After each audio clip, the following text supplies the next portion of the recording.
Hi, I'm Laurie with Organic Oasis. We are a 4-acre market farm here in Palm City, Florida. We're going to do vermicomposting here on the farm, and I do it in a 2-bucket system. And you don't need to start with, I think we only have 7 buckets here. We started with 1 bucket.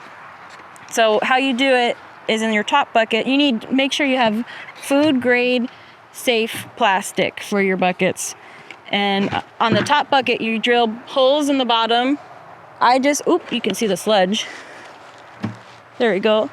I just used, I think, a 1/4-inch drill bit and drilled it through. And then in the top of the bucket, you want to drill air holes at the very top. And the bottom bucket, you leave alone. So that's what collects your worm juice. I'm sure there's a real name. I call it worm juice, but in the top of the bucket, you go ahead and you feed it with any food scraps that you get from harvesting. They love lettuce, but like beet greens, radish greens, anything like that. And they don't have to be perfect. They'll eat anything.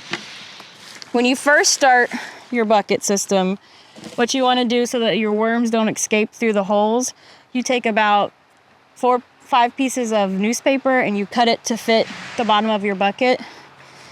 And then when you get worms, we bought ours from Uncle Jim's, I think. But you want red wiggler worms, and those are different from the ones that you get in your garden beds.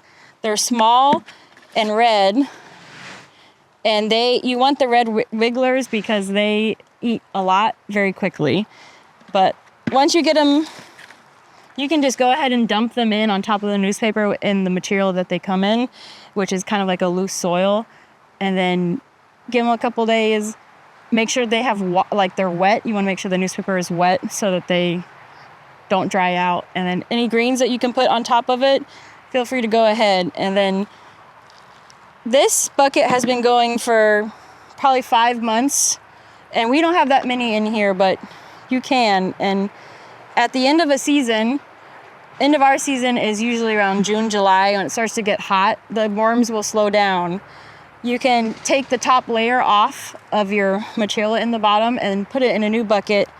And then all of this, it's wet now, but all of this is like black gold. It's we dry it out over a couple of days. We put it on a tarp, put a fan on it, dry it out, and we store it. And every time we transplant a new plant into our garden beds, it gets a little bit of this, and it just gives the plants a real good boost. And besides saving all the compost part for putting into our garden beds, every month or every day that I feed the worms, I also empty their bottom bucket. So the worm juice itself is great for anything. It's a good foliar feeder. It's good to add nutrients back into your soil.